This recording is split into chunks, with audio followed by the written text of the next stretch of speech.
Magandang umaga sa inyo lahat, tanghali man o hapon o gabi. Testing ko lang mo ito.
Tinesting ko lang. Ito yung flute. Nabili ko to sa Puerto Rico nung nag-cruise ship ako. Nag-dock doon sa Puerto Rico. Ito yung binili ko.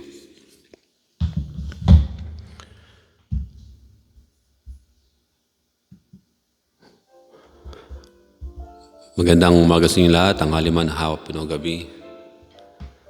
Si Brother Joe ito ng Karaoke, Pananampalataya at Katotohanan. Meron akong gustong basahin sa inyo rito, ang 2 Chronicles 7:14.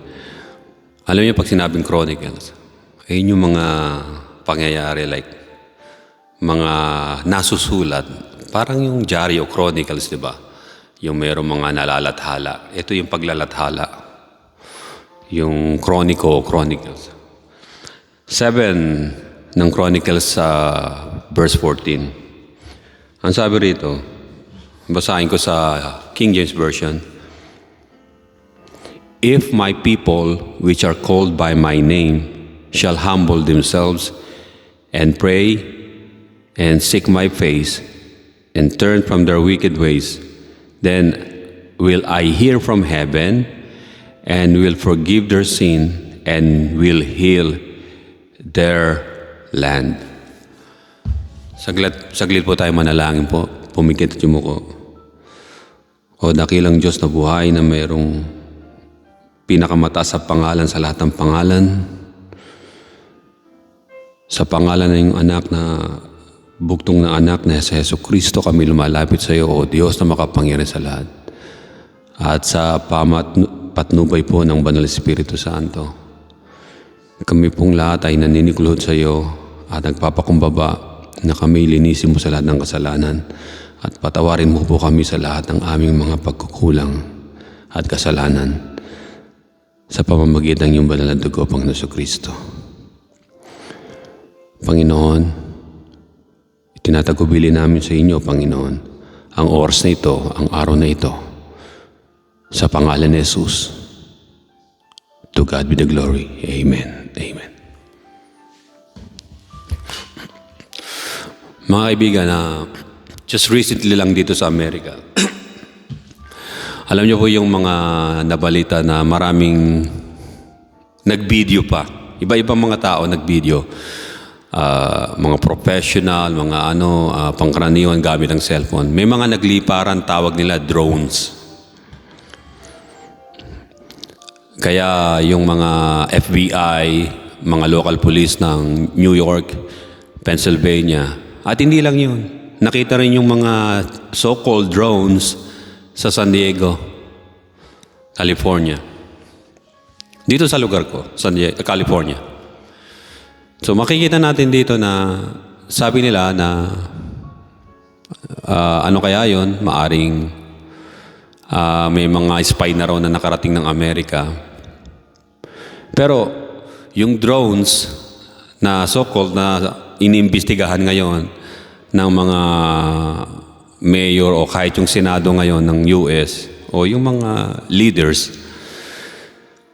They call them drones. Pero isipin niyo yung drones, yung lalaki ng kotse. Wala pa sa Amerika noon eh. Ang mga drones ay nagliliparan, ang bilis bumaba, tapos high altitude, biglang gumaganon. Angat, tapos lipad na ganon, tapos formation. At merong umaatras yung isa, gumaganon, tapos sasabay ulit. Tapos may mga iba't ibang ilaw, tapos sa malayo, kasi ang lipad nila mataas, merong maabot ng mga 1,000 feet high, 2,000 feet high, tapos bumaba na ng mga 300 feet, nakikita na ng mga tao. Sinlaki ng kotse. So, they said drones. Before, ang tawag noon saucers. Kaya doon nauso yung UFO, unidentified flying saucers. Baka ngayon, unidentified flying drones ang gawin nila. Sabi ng mga nakakita, tsaka mga may video nakita ko rin, it wasn't drones. Hindi ho drones na man-made. Hindi ho eh. Kasi yung ibang sinasabi nilang lumilipad na akala nila drones, nag-dive, nakita, nakuhaan ng mga nando sa barko, sa tabing dagat ng New York tsaka Pennsylvania yung dagat nila. Yung sa New York mostly. Yung nakita nila na dumive sa dagat, Atlantic Ocean. Tapos nagliwanag yung dagat. It wasn't drone. Kasi yung drone, pag nag-dive nag-crash sa tubig, wala na. Lulubog na siya. At hindi na, ito, nakita nila, umandar pa sa ilalim.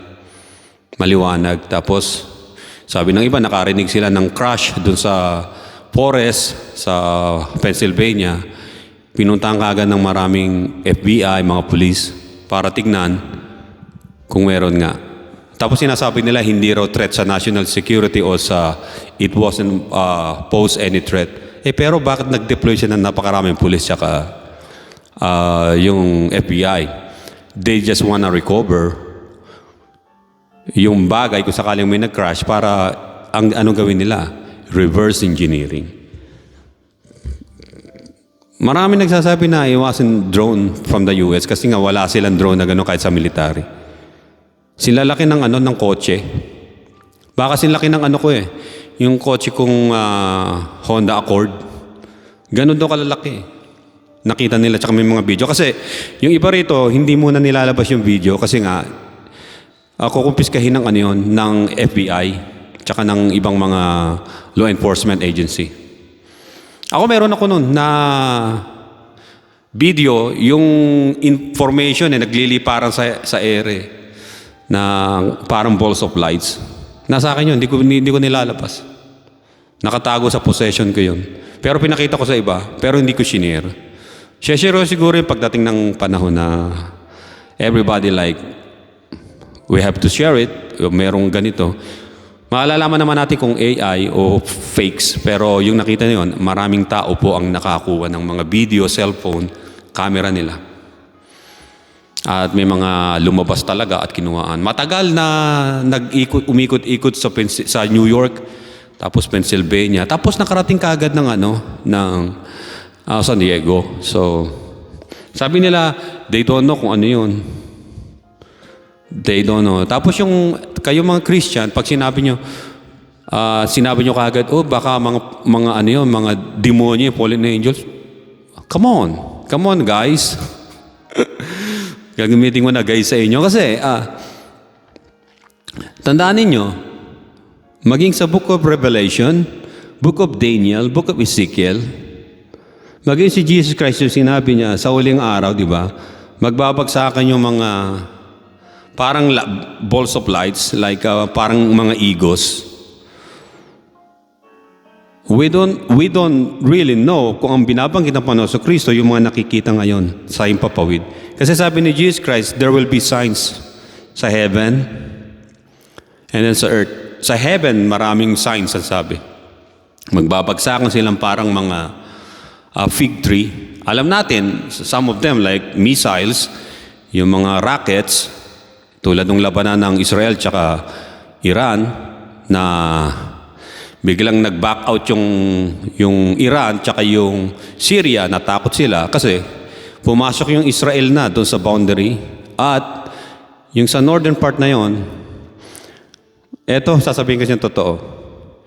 Yung mga Syrian rebel na lumalaban kay Assad, doon sa president na napatalsik na ngayon, akala ni Assad, yung mga troops ng mga, ng mga rebel, yung padating.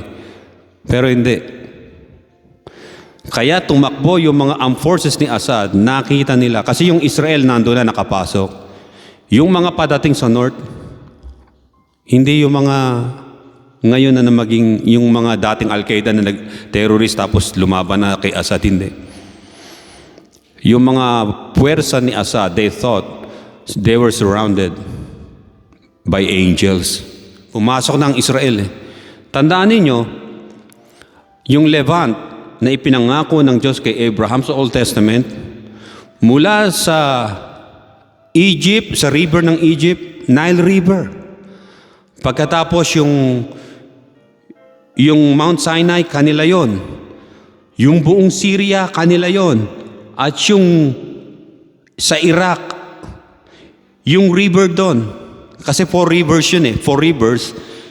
Yung rivers doon na nasa gitna na Euphrates o Euphrates River ngayon, kanila yon. Doon kasi umiyak ang mga Israel nung tinapon sila ni Nebuchadnezzar o nung sino man yung hari na yon. Di ba? Kaya may kantang by the rivers of Babylon where we sat down, we wept. We weep or we wept when we remember Zion. So yun. Yun ay pinangako ng Diyos kay Abraham. Yung buong Jordan, yung buong Iraq, pero hindi yung Iran, yung buong Iraq, pagkatapos yung Assyria, and then yung Syria, northern part ng Iraq yung Assyria, pagkatapos yung buong Jordan, at yung halos kalahati ng Saudi Arabia, at Sinai, at doon sa Egypt, yun talaga ang promised land. Kung hindi nyo alam, yun ang pinangako kay Abraham na nakita niya, sabi, ganito karami ang mga anak mo tulad ng mga bituin sa kalangitan at yung mga grains of the sand doon sa dagat. Yun ang pinangako sa kanya. Kaya lang hindi nakuha ng Israel noon kasi sumuway sila sa Diyos. Nung nagpadala na nga ng mga espiya, natakot yung mga pinadala. Ang sabi, nako, malalaking silang tao. Natakot sila, di ba? Hindi nalugod ang Diyos. Pagkatapos, yung si King Saul, nasabi ng Diyos sa kanya, lahat ng kalaban ay ubusin ninyo. Huwag niyong patawarin, wala kayong ititira, wala kayong kukuning ari-arian nila o mga animals. Totally destroy them all. Pero hindi ginawa ni King Saul, di ba? Kaya doon nag-start na yung Levant. Ang natira lang sa kanila at lumiliit ay yung Palestine. Pero pagdating ng Panginoong Jesucristo, yung Levant na yon, mula Egypt na yun hanggang doon, ay na magiging center of worship. Yung lugar na yon. Sapagkat yung lugar na yon, doon nagmula ang mga reliyosong tao. Mula sa Nile River, Mount Sinai, Arabia, Gulf of Aqaba, pagkatapos papuntang Mesopotamia, Iraq, pagkatapos yung Syria, at mahagip nila yung Armenia kung saan umistap yung Ark of Noah, doon mismo sa between Armenia and Turkey, makukuha yon ng tinatawag na Israel, comprised of the real spiritual Israel o Jews, spiritual Jews. Pagdating ni Jesus Christ sa second coming niya, makikita niya at pinakasentro ng Levant na yun na ipinangako kay Abraham ay ang Jerusalem. Sapagkat doon magiging Doon ang trono ng Panginoon sa Kristo sa second coming niya ay doon malalagay. O tingnan muna natin dito, sabi rito sa binasa natin.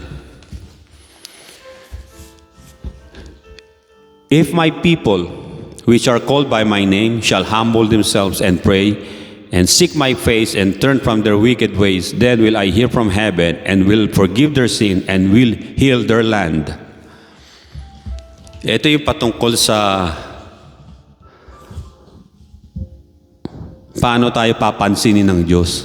Paano ang isang bansa ay kakalingain ng Diyos. Sabi rito na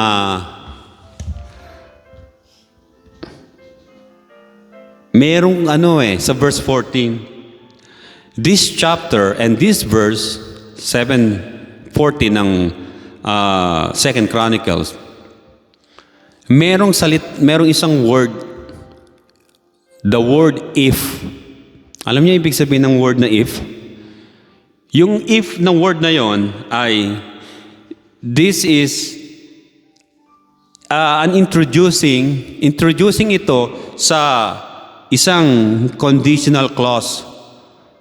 Isang clause, conditional. It's a condition. May condition, ibig sabihin. It's also called the state of something. Makikita nyo sa dictionary yan. So dito muna, ito yung just like, alam nyo ba yung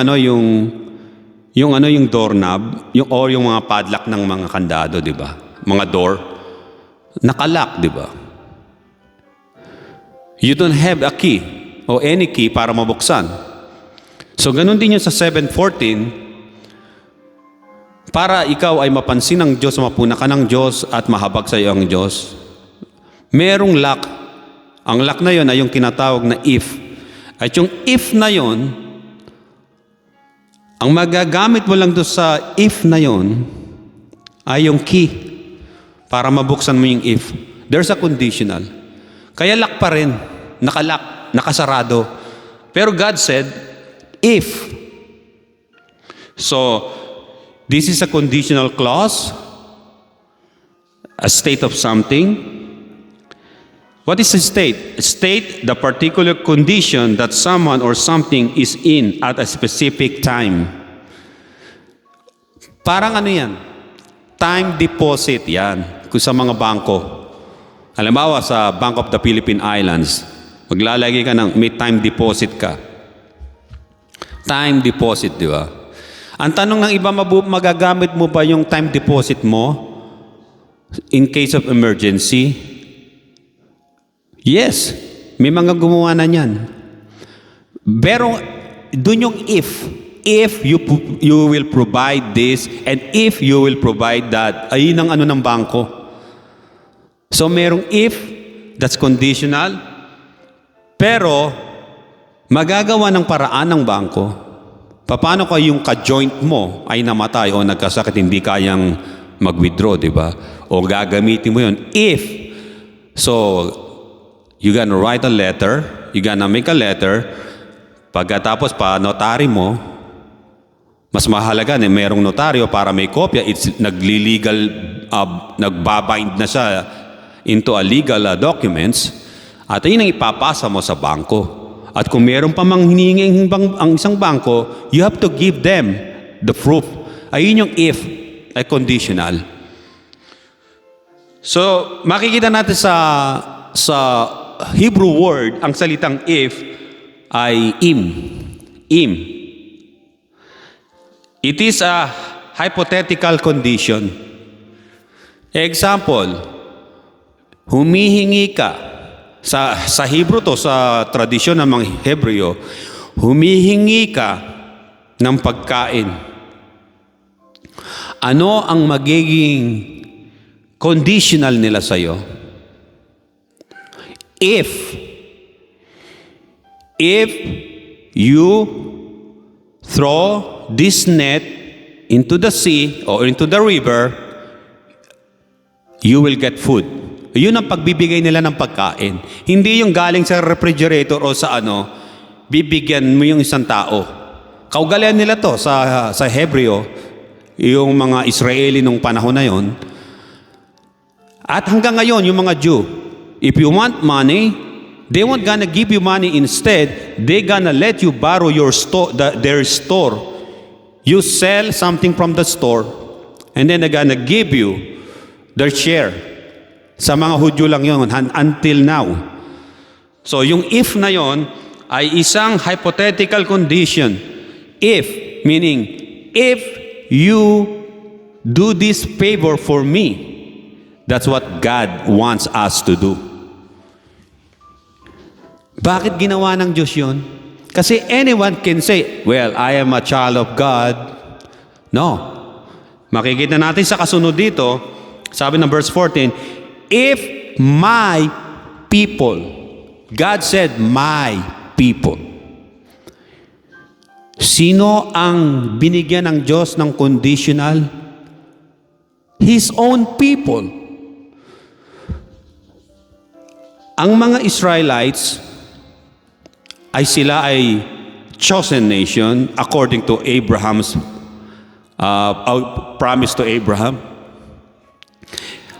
And then secondly, when we receive Jesus Christ, we are the children of God through Jesus Christ by faith in Christ, at tayo ang naging spiritual Israelites. Una, God said, yung condition, if. So no one can say na I'm gonna get this promise from God. No, God said, if. There's a conditional. Kung gagawin mo ang sinasabi ng Diyos sa'yo, ipagkakaloob niya ang hinihingi mo sa Diyos. Number one, ang condition para mapansin tayo ng Diyos, ang sabi, my people. Ikaw ba ay tao ng Diyos? Ikaw ba ay anak ng Diyos? Si Jesus Christ ang begotten Son of God. Ang ibig sabihin na ikaw ba, kayo ba ay children of God? Tayo ba ay mga tao ng Diyos o people of God? Romans chapter 9 verse 25. The Bible says, I will call them my people who were not my people. Hindi lang mga Hudyo ang tinawag na my people ng Diyos, kundi my people, those people that call my name. God said in Romans chapter 9 verse 25, I will call them my people dahil tumatawag tayo sa Kanya na Father, Lord, God. Dating hindi tayo mga kilala ng Diyos o people ng Diyos, but because of His love and kindness through Jesus Christ, and sabi rito, and her beloved who was not beloved, nung tayo makakilala sa Panginoon, according to book of John, John says, everyone that accepted Jesus Christ as their Lord and Savior, God gave them the right to become children of God, only to those who believe in His name, the name of Jesus Christ. John chapter 1 verse 12. Dito sa 2 Chronicles 7:14, if my people, ang binabanggit dito na pakikinggan niya sa kanilang mga dasal ay ang mga tao ng Diyos. Hindi tao ni Buddha, hindi tao ni Muhammad, hindi tao ng mga Kristong tao, hindi tao na mga false Jehovah's Witness. Ang binabanggit dito ay mga tao ng tunay na Diyos ng buhay sa pamamagitan ng kanilang pagtanggap at pagtawag sa Panginoong Hesukristo na siyang tanging nag-iisang tagapagligtas lamang sa mga tao patungo sa kalangitan. The children of God also called in the Bible the God's elect. Ang mga tao ng Diyos ay tinawag na children of God and God's elect. Romans chapter 8 verse 23. We are God's elect. So what is an elect or elected? And how God elect people for His glory and for His own purpose. Ang elected o hinirang, itinalaga, hinirang, ang ibig sabihin ay choose. Pinili, yung verb yun sa salita, yung pinaka-verb ng yung choose. At isa pa, ito, ang tawag rito kahit sa English dictionary binabasa ko, ang ibig sabihin ng elect ay single out. Single out. Sa napakaraming karamihang mga tao, single out ka, ikaw lang yung pinili. Ikaw yung hinango sa dami ng tao. Ayun ang ibig sabihin ng elect. Elected and election. O elected. In Hebrew word sa Old Testament, ang elect ay ibig sabihin ay bahir. Bahir is a personal handpick. God pointed His finger and said, "This is my elected." Si Jesus Christ, pinili tayo, hindi tayo ang pumili sa Kanya. Pinili tayo. Sabi ng Biblia na tayo ay predestined. Kaya lang tayo pumili sa Panginoong Kristo nung marinig natin ang Kanyang salita at ang bulong ng Espiritu Santo sa ating mga puso at kaluluwa at isipan. And then we cried, we humble ourselves, and we cried out to the Lord. And then we received Jesus Christ as our Lord and Savior. Elect in Greek word is eklektos. Eklektos. Remember, yung salita sa Biblia na ecclesia ay nanggaling sa root word na ek. Called out from. Ang mga elected o yung mga pinili, chosen, ay nanggaling mula sa kadiliman nilagay sa liwanag. Kaya ecclesia, elected. Eklektos. We are elected.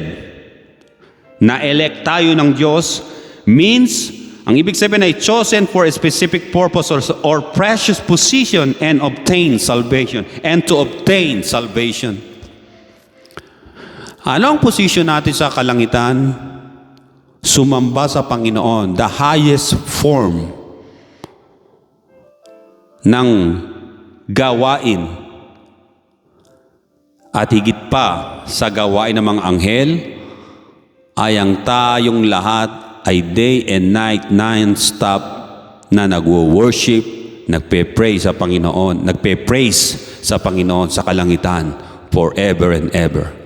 That was the precious and highest occupation.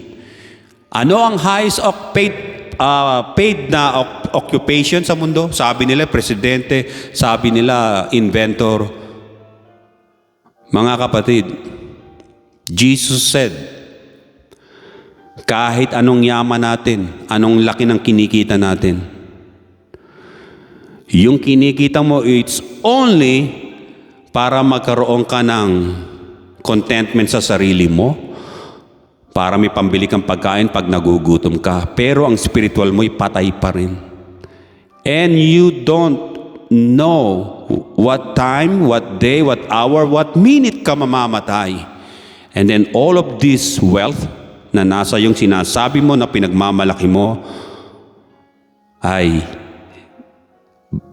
vanity, baliwala. Alam yan ni King Solomon, sinabi niya na yan. Vanity, vanity, everything is vanity. Ikalawa, makikita natin dito, sinabi ng Panginoon sa 2 Chronicles chapter 7 verse 14, If my people which are called by my name shall humble. God used the word shall, not will, not could. Kaya tinranslate ito ng mga translator kasi ay ng pinakamalalim. Shall humble themselves. What is shall, or the meaning of shall? In English is expressing a strong assertion or intention. Example sa book of Hebrews chapter 20 verse 15, God said, "You shall not steal, you shall not covet." Hindi sinabi ng Panginoon sa Bible, sa Hebrew word o tinatranslate sa English ngayon na you may not steal. No. You would not steal. No. You could not steal. You cannot steal. Hindi. You shall. That's the condition na sinasabi ng Panginoon. Kapag ikaw ay nagnakaw, here comes death. You fell into sin, and anyone who fell into sin fell into death. Shall humble himself, ang sabi. Nagpakumbaba. Bakit importante ang word na shall humble themselves? Natatandaan niyo ng World War II, si General Douglas MacArthur, nung nasa Bataan siya, di ba? Paalis na siya papunta siyang Australia. Akala na mga sundalo niya, mga Amerikano, tsaka mga Pilipinong lumalaban doon sa mga Hapon, which is kasama yung grandfather ko, doon sa Bataan. Di ba nahuli nga, naging prisoner of war sila, kasama yung lolo ko, yung death march. But Douglas MacArthur said to his troops, and to all the world, he said, I shall return. I shall return. Hindi niya sinabi, I may return. Ang sinabi niya, I shall. Sigurado siya na magbabalik siya.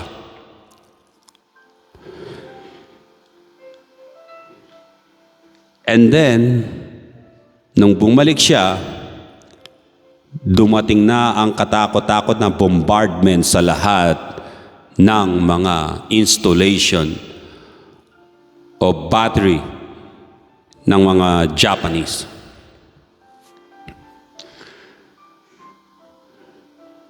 Dito makikita natin dito yung kasaysayan ng isang mayaman, yung rich young man. Luke chapter 18 verse 18. Jesus said, now a certain ruler asked him, saying, good teacher, what shall I do to inherit eternal life? He said to Christ, inherit, mamanahin. Masiba ito sa mana. Lagi niya tinatanong kung anong mamanahin. Maaring kaya siya, yung mama bata pa lang, minana niya yun, inherit niya. Inheritance yung galing sa mga magulang niya. Ang sabi rito, good teacher, what shall I do to inherit eternal life? Hindi nyo na po na, itong lalaki na to ay meron tinatawag na pambubuladas sa una pa lang. Ang sabi kay Jesus Christ, good teacher. Good teacher. Para sinasabi niya, exemplary, ibig sabihin, exempted ka sa ibang mga teacher. You're a good teacher. That's a word of ano lang yon. Alam nyo yung papaganda ng salita sa isang tao. Binobuladas. Ang sabi niya, good teacher, what shall I do to inherit eternal life? Matapos siyang maka-inherit ng malaking wealth, he wants eternal life. He wanted to inherit eternal life naman. Gusto niya lahat mamanahin. Hindi niya alam ang kanyang sinasabi about eternal life. Ibig sabihin itong mayaman na to, mabuladas at masiba at masiba pa rin sa spiritual, sa eternal life, sa kaligtasan. But Jesus said, alam kasi ng Panginoong Kristo kung paano niya sasagutin ng ganitong klaseng tao. If you convert inherit, this is the comparison. This is the earthly wealth or possession. Gusto niyang ang eternal life ay maging possession niya rin. He wanted to possess eternal life while having this inheritance or wealth na namana niya. Verse 19, so Jesus said to him, ito sinabi ng Panginoon. So Jesus said to him, why do you call me good? See? Pinapaamin siya ng Panginoon. Yung rhetoric kasi ng young rich ruler ay dinidemolish ng Panginoon. Why do you call me good? We know God is good. Sinasabi pa ni Jesus Christ na hindi siya good? No, tinatanong niya yung lalaking binatang mayaman, why do you call me good? I wanna know. Bakit mo ko tinatawag na good? In the first place, instead of Lord, he said to Jesus Christ, good. Makikita niyo yung mga lumapit sa Panginoon na mga humble, Lord, save me. Lord, help us. Eto iba. Good teacher. Kung ginawa niya man na lang sana, Lord, my teacher, makikita natin na nagpasakop na kagad siya. Eto hindi. Mataas ang tingin niya sa sarili niya, good teacher, good lang. Good lang si Jesus Christ, good. Hindi great, hindi the best, good lang. Kinukumpara si Jesus Christ sa mga ibang mga Pharisees o yung mga scribes. Para sa kanya, good lang. Parang good, better, and best. Isipin nyo, nasa lowest siya, good. But Jesus Christ said to him, why do you call me good? And then, Jesus Christ corrected this guy, yung lalaki na to, yung young man, no one is good but one, that is God. Ibig ba sabihin, si Jesus Christ, yung sarili niya, ay hindi siya God? Dahil ang tinuro ni Jesus Christ na good ay God? Pinaliwanag ng Panginoon na yung kaharap niya ay si Jesus Christ, the one, true God. Ang sabi rito, but one that is God, no one is good, kundi ang Diyos lang. Kung sasabihin mo sa isang tao na mabuti siya, ginagawa mo siyang tagapagligtas, mediator, nagkakamali ka. There is only one good, that is God. Verse 20, Jesus Christ simplified the commandment, instead using shall. Sapagkat tong lalaking binatang mayaman na to, na ruler, ay he never really followed the commandments. Jesus Christ, sinimplified niya. Sinubukan niya tong binata na to na ruler na mayaman, na hindi niya ginamitan ng shall. Verse 21, and he said to the young rulers, and he said, yung young ruler ang nagsabi na, kasi yung 10 Commandments ang pinapaliwanag ng Panginoon dito. And in verse 21, sabi ng young ruler, all these things I have kept from my youth. Lahat ng ito ay iningatan ko na o ginawa ko na mula sa aking kabataan. Anyone can say that. Sinusunod ko yan, ay nabasa ko na yung Bible, ay naniwala naman ako, ay Christian naman ako. Anyone can say that si Jesus Christ ay Panginoon niya. Pero there's something different sa mga taong totoo na sumusunod sa Panginoon. Tingnan natin dito. Sabi niya, all these things I have kept from my youth.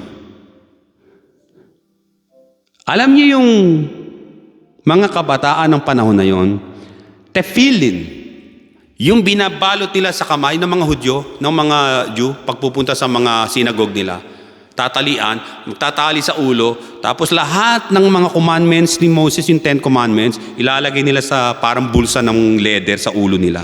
Yun. Yun ang pinaliliwanag ng binatang mayaman na ruler na ginawa niya na mula pagkabata. Pero hindi niya memorize. It's all ritual. Yung salita ng Diyos na, thou shall not kill, thou shall not steal, babalot nila yon, tatalian dito, pagkatapos magsasalita na sila, yuyuko-yuko ng ganun.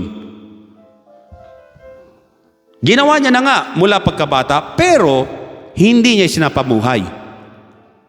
Hindi niya ginawa sa buhay niya. Ritual lang kada pupunta sila sa sinagog ng mga magulang niya. At ang sabi rito, so when Jesus heard these things, He said to him, kasi pinagmamalaki niya, nagawa niya na lahat eh. Ano yung nagawa niya? Tefillin, yung nagbabalot ng tela o ng leather dito, naglalagay ng mga damit, tapos marami mga burlolo yung mga Hudyo, until now. Tapos babalutan nila ng leather yung ulo nila, tapos sisiksikan ngayon ng Word of God. Doon, yung mga nakasulat. Ayun ang ibig sabihin nun. Nagawa niya na mula pagkabata, pero hindi niya talaga isinapamuhay ang mga salita na yon na inilalagay lang sa ulunan niya. And then Jesus Christ heard these things. So when Jesus heard these things, He said to him, ito isang challenge. You still lack one thing. Jesus said, sell all that you have and distribute to the poor, and you will have treasure in heaven. Lahat ang nasa iyo, ipagbili mo, at yung napagbilihan, ipamahagi mo sa mahihirap, at magkakaroon ka ng yaman sa langit. Hindi eternal life. Kaya yung pagbibigay ng tulong sa mga tao, pagbibigay ng limos, ay hindi ka magkakaroon ng eternal life doon. It's a good deed like treasure. Ang magiging treasure mo na sa langit ay yung makatulong ka sa kapwa mo dito sa lupa. Nung marinig ng lalaki na yon,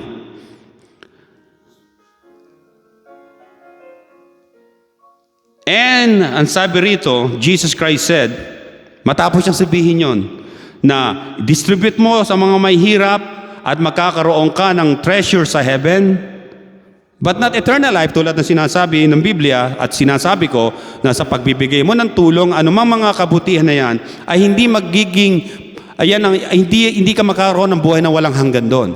It's a good reminder, it's a good example sa'yo, tulad dyan sa Book of Acts. Mababasa nyo kay Apostle Peter at yung isang Romans doon na matutulungin. And after that, Jesus said, and come to me, follow me. This is the condition to have eternal life. And come, follow me. Yung kasunod na verse na binasa ng Panginoon. And come. Kanino tayo lalapit? Kay Jesus Christ. And come. That's why Jesus said, come unto me. Lahat kayong mga napapagod, nabibigatan niya sa inyong mga alalahanin at pasanin, bibigyan kayo ng kapahingahan. And follow me. Susunod ka na sa Panginoon. Follow His cross. Carry His cross. Follow Him. Carry His cross. This is the condition for the eternal life sa isang tao. Come to Jesus, accept Him as your Lord and Savior, and follow Christ hanggang sa ikaw ay kunin na ng Panginoon at dalhin sa Kanyang kaharian. Verse 23, but when the rich young ruler heard this, he became very sorrowful, for he was very rich. Yung kayamanan niya, ang ginawa niyang Panginoon. Hindi niya kayang ibahagi sa mahihirap o magbigay sa mahihirap. At hindi niya kayang sumunod sa Panginoon. Hindi niya kayang lumapit. Jesus Christ said, come and follow me. Hindi niya nagawa. Namatay marahil ang binatang ito. na mayaman, subalit dukha sa paningin ng Diyos. 1 Peter chapter 5 verse 6, therefore humble yourselves under the mighty hand of God that He may exalt you in due time. Itataas ka sa tamang panahon. And verse 7 says, casting all your care upon Him, for He cares for you. Exalt, i-exalt ng Diyos ang sino mang nagpapakumbaba. At kung babasahin natin dito, and sabi, after nang shall humble themselves and pray and seek my face. God wants us to pray. Sabi ng iba, brother, kung ang Diyos alam niya na ang kailangan ko, bakit pa ako mananalangin kung alam niya na? Kaya ka nananalangin sa Diyos, alam niyo kung bakit. Alam niyo kung bakit? Nananalangin ka para pasalamatan siya, para sambahin siya, luwalhatiin siya, at para alisin ang hadlang sa panalangin, yung sasagot ng Diyos. Alam niyo kung bakit? Makikita ninyo sa Book of Daniel, yung Prince of Persia ay hinarang yung isang anghel na may dala ng sagot kay Daniel, dinitain somewhere in the space or in the atmosphere. Subalit tumulong si Michael the Archangel at nagapi nila yung mga fallen angels. Kalimitan, kaya tayo inuutusan ng Panginoon na manalangin so that whatever we bind on earth will be bind in heaven, and whatever we lose in heaven, pakakawalan din dito sa earth. Bind the devil at pakawalan ng Panginoon, pakakawalan natin ang tinatawag na biyaya ng Diyos, yung sagot mismo. At kapag nananalangin ka, tandaan ninyo, you have to pray in the Spirit, because God is Spirit, and the true worshiper, o yung mga prayerful, they will pray and worship God in a spirit and truth. Dito sa Romans chapter 8 verse 26, the Spirit also helps us in our weaknesses, for we do not know what we should pray. See? Ito yon. Hindi natin alam kung ano ipapanalangin nating solusyon sa mga problema natin, but the Holy Spirit helps us in our weaknesses. For we do not know what we should pray, but, ang sabi rin, for us we ought, but the Spirit Himself makes intercession for us with groanings which cannot be uttered. Sa ngayon, ang Holy Spirit na ang nag-i-intercede for us. Not the angels, not those angels. Ang angels ay nagmi-minister na lang sa mga Christian, sa mga mananampalataya. At makikita natin dito, ang nag-i-intercede na for us ay ang Holy Spirit. Kapag nananalangin ng kaligtasan, anong dapat natin gawin? God said, kung nananalangin ka ng kaligtasan, kaligtasan mo, kaligtasan ng ating bansa, kaligtasan ng ating lugar, pamilya, tahanan. Ang sabi Deuteronomy chapter 7 verse 17, if you should say in your heart, these nations are greater than I, how can I dispossess them? And verse 18 says, God said, you shall not be afraid of them, but you shall remember well that the Lord, your God, did. But remember the Lord God. Ayun ang message ng Deuteronomy chapter 7 verse 17. Kapag ang Pilipinas ay nananalangin ng kaligtasan sa Diyos, at hindi ka people o hindi kayo children of God, hindi kayo pakikinggan ng Diyos, ayun ho talaga ang tinatawag na condition. If my people, that's a condition yung if. If you're not for the Lord and you're trying to call upon the name of the Lord in vain, you are not gonna get an answer. And the enemy, China, will gonna still step inside your house. Sapagkat ang mga namumuno sa China ay possess ni Satan. Halimbawa, humingi tayo ng kaligtasan laban sa China na yan.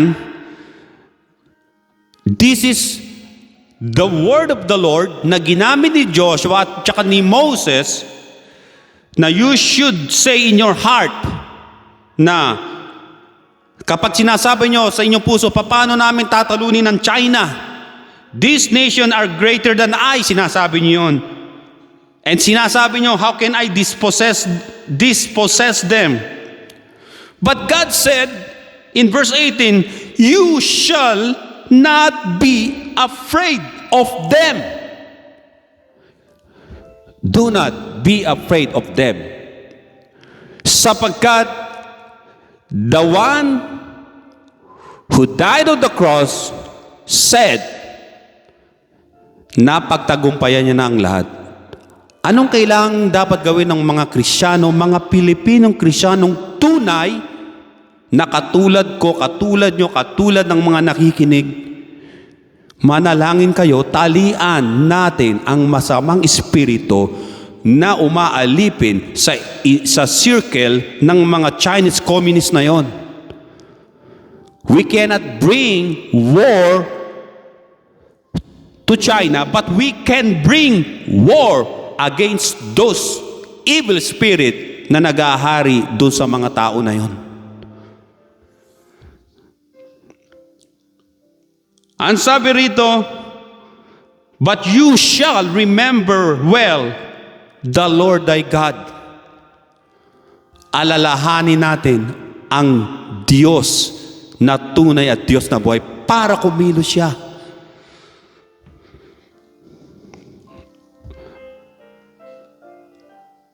Ang ibig sabihin, think God. Isipin nyo ang Diyos. Think about God and His power and His holiness. Matthew chapter 6 verse 9, Jesus Christ told us how to pray. In this manner, therefore, pray. Our Father who art in heaven. You don't need beads in order to pray that prayer. Just pray in your heart. Our Father who art in heaven. We pray in the name of Jesus Christ. You don't need beads. You don't need the rosary or prayer beads to pray for deliverance. Matthew chapter 18 verse 18, assuredly I say to you, whatever you bind on earth will be bound in heaven, and whatever you loose on earth will be loosed in heaven.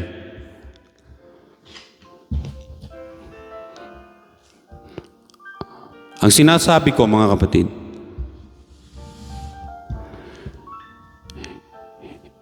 hindi nalilimitahan ng oras, panahon, at layo ang Diyos sa pamamagitan ng panalangin. Magiging effective lang ang prayer mo kapag ang tumatawag sa Diyos ay kanyang mga tao.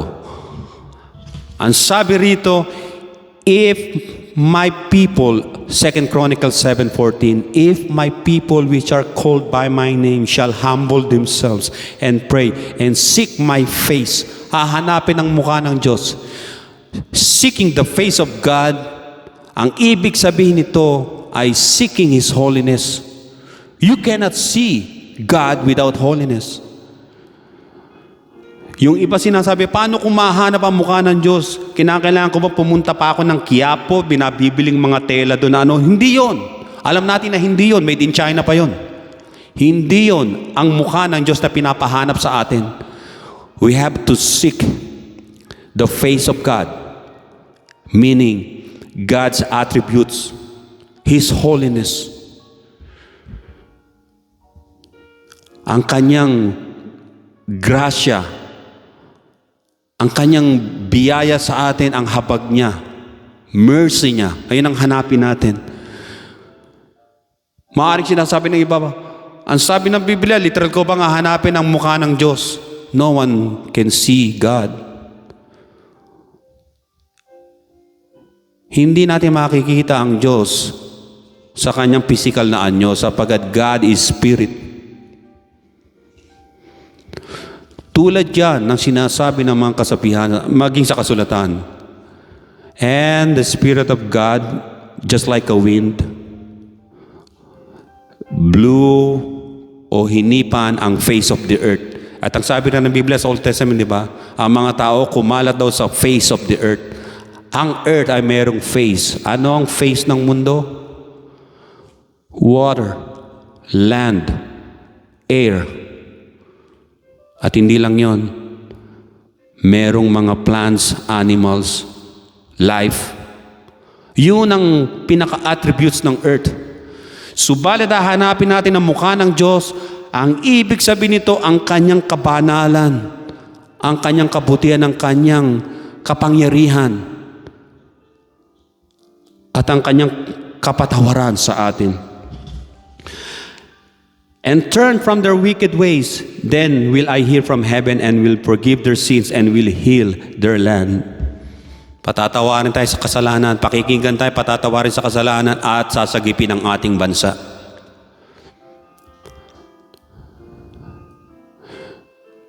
Kung ang mga Pilipino, ididiin kong muli ito, mga politicians, kayo ang causes ng downfall ng Philippines. Kayong mga nasa armed forces of the Philippines na corrupt, kayo ang downfall ng Philippines. Maging ang mga Philippine National Police na mga corrupt, kayo ang downfall ng Philippines. Huwag niyong sisihin yung maliliit na tao. Ang mga tao, they gonna copy only whatever they see sa inyo na mga elected officials. Tandaan nyo yan. At yung mga tao na to, dahil sila in the face of the world, United Nation, ang mga pangkaraniwang Pilipino nakikita nila na naghihirap, natutulog sa kalye, mga squatter, walang makain.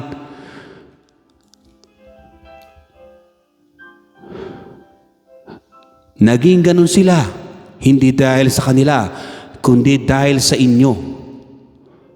Hindi niyo sila binigyan ng pagkakataon na magkaroon ng pag-asenso sa buhay. That's why,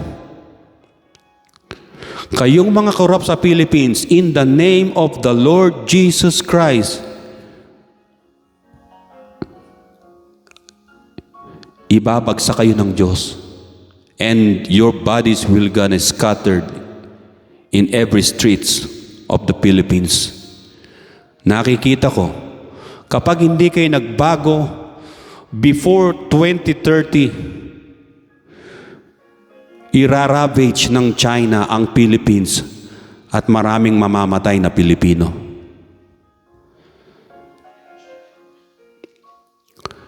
Yung pangdepensa nyo at pagpapaangat ng buhay ng mga Pilipino, pangdepensa sa mga Pilipino at Pilipinas, sa military at sa buhay ng mga Pilipino, hindi nyo ginawa. Instead, ninakaw nyo ang bilyon-bilyon, milyon-milyon, bilyong-bilyong pera at patuloy nyong ginagawa. And America won't gonna lift their fingers to help you. Una, sinipa nyo sila sa Pilipinas, yung kanilang military base, na alam nyo na maraming mga nasa US Navy na mostly Filipinos. At hindi lang yan.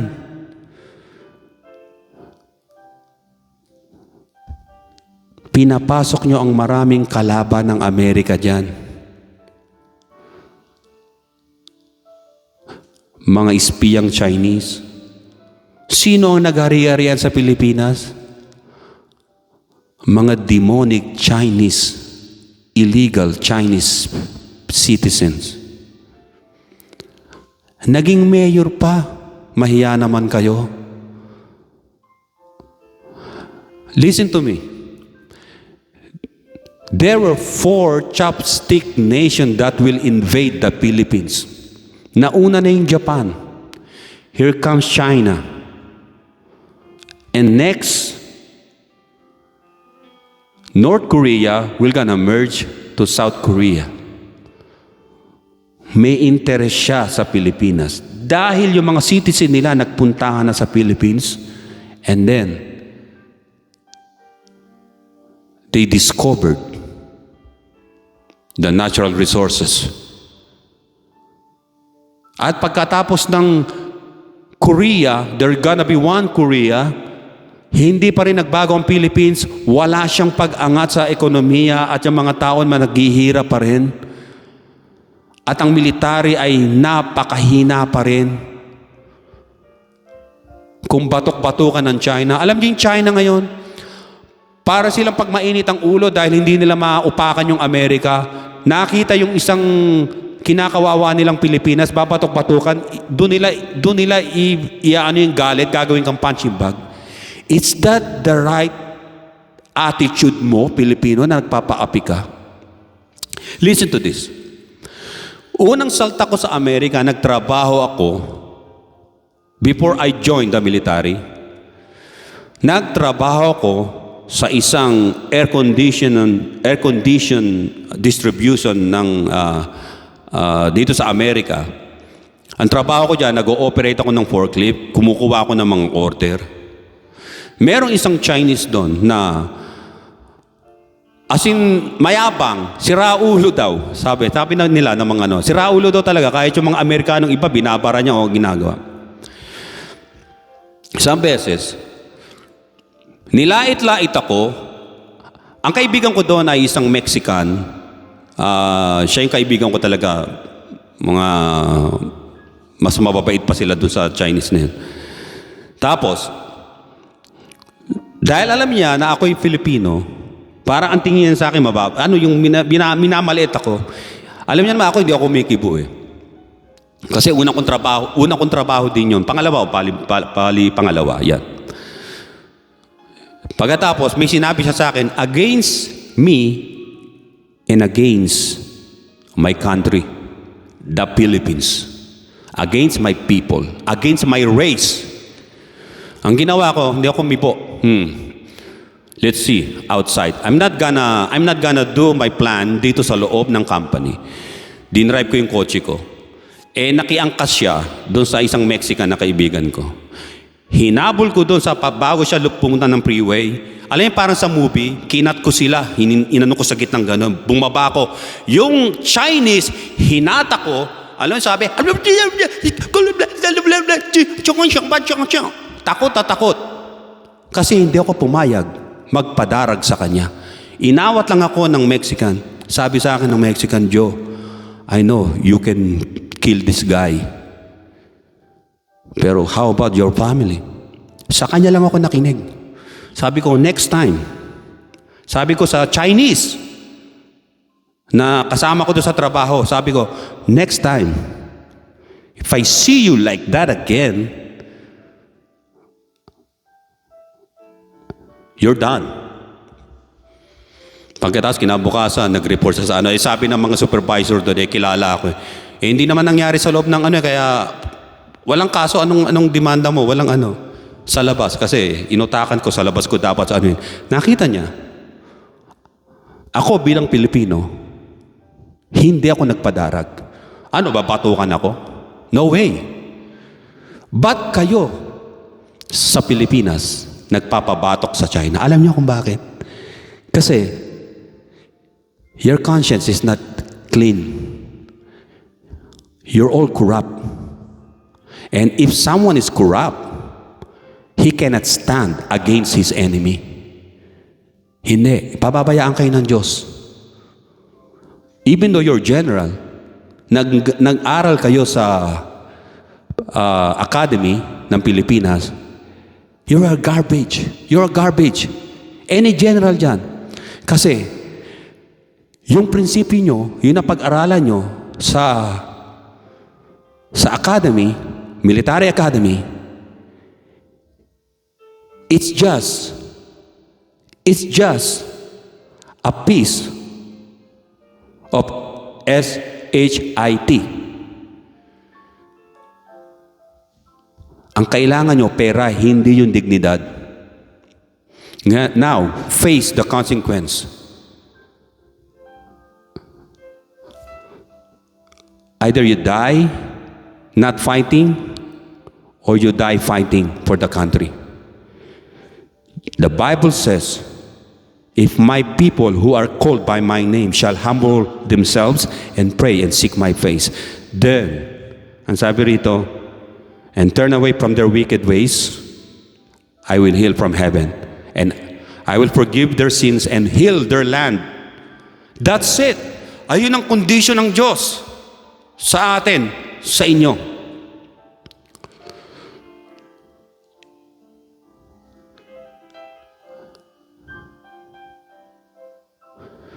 At ang huli, na chopsticks nation, na mag-i-invade sa Philippines, kapag ang bansang ito o ang isang lugar na to ay naging bansa na, ang Taiwan, they gonna claim the northern Philippines, yung mga islands doon. And this Taiwan, alam nila na ang Japan ay tumatanda na ang populasyon, wala nang bagong henerasyon na uusbong, hihina ang Japan, at they gonna claim, and this Taiwan will gonna claim the islands na supposed to be para sa kanila noon, babawiin nila. At hindi lang yon. Yung mga islands na mga ibatan, tandaan ninyo, kapag nandyan ang mga corrupt politicians and corrupt military, ibebenta nila sa Taiwan yan in exchange of something. Tandaan nyo yan. Kung mangyari yan sa panahon ko, at nakita ko yan, ayan ang sinasabi ko sa inyo, dahil you can't stand sa kalaban nyo because you sin against the Lord.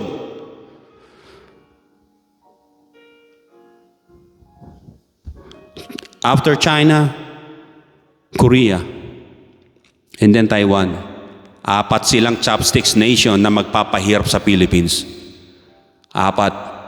Nauna na ang Japan, now China, next Korea, and then last Taiwan. Mga kapatid, that's what I saw. That's what I saw sa Pilipinas. Chopstick nations ang wawasak sa inyo kapag hindi kayo nagbago at hindi nyo pinalakas ang ekonomiya ng bawat Pilipino at ang military ng Pilipinas. Sa mga kapatid natin, tandaan ninyo, if my people which are called by my name shall humble themselves and pray and seek my face and turn from their wicked ways, then will I hear from heaven and will forgive their sins and will heal their land. Manalangin tayo. Panginoon, dinadalangin ko ang mga taong hindi pa nakakilala sa iyo, Panginoon, naway papasukin ka sa kanilang mga puso bilang Panginoon, tagapagligtas at manananggol, tagapagtanggol sa kanilang kaapihan. Panginoon, buksan niyo po ang isip ng mga politician sa Pilipinas, ang every military people sa Pilipinas, ang every employees ng gobyerno, at ng mga tao maging negosyante, na makita nila na ang Pilipinas ay nasa great danger, na sila po, Panginoon, ay manumbalik sa iyo. At makita na marami mga taong Pilipino na ang buhay nila ay unti-unti, Panginoon, unti-unting naglalaho, nauupos na parang kandila sa darating na mga taon. Panginoon, ayaw namin, Panginoon, ng gera o gulo. Subalit ikaw ang nakakaalam. Kaya mong pahintuin anumang kasamaan ng isang bansa. Sapagkat ikaw, ang Lord of Lords, Kings of Kings, ikaw ang ruler ng sanlibutan ito, Panginoon. Ikaw ang tunay may-ari ng sanlibutan ito, ng earth na ito at mga bansa. Panginoon, gabayan niyo po ang mga taong ito na tatanggap sa iyo. At kung ikaw man, kapatid, sa oras na ito, hindi mo pa natatanggap ang Panginoon, inaayayaan kita na pikit mo yung mga mata. Sabihin mo sa Kanya, Panginoon sa Kristo, sa oras na ito, humingi ako ng kapatawaran sa iyo. Tanggapin mo po ako bilang iyong anak at linisin mo ang aking kasalanan. Tinatanggap kita ngayon, Panginoon, sa aking puso bilang tagapagligtas. At ang aking pangalan ay isulat po sa aklat ng buhay na nasa langit. Marami pong salamat. Salamat po sa kaligtasan at sa buhay na wala hanggan. Ito ang aking samot panalangin sa pangalan ni Jesus. Amen. Amen. Maraming salamat sa inyo. Ito po muli yung kapatid si Brother Joe ng Karaoke, Pananampalataya at Katotohanan. At makikita ho ninyo na iba-ibang tema ang ginagawa ko sa aking pangangaral. At hindi ako, kung anong pinasasabi ng Espiritu Santo, hindi ho ako nambobola o nambebaby ng isang tao. Whatever na tanggapin ng isang tao ang sinabi ko according sa Bible ay nasa sa kanya kung paano niya tatanggapin yon, sapagkat ang kaligtasan po ay individual. Tayo po'y maliligtas sa pamamagitan ng ating pong pagtanggap lamang sa Panginoon Kristo bilang Panginoon at tagapagligtas. Maraming salamat sa inyo. Muli, si Brother Joe po ng Karaoke, Pananampalataya at Katotohanan, muling magbabalik sa inyo sa susunod na mga araw. God bless. To God be the glory. In Jesus' name. Everybody say, Amen and Amen.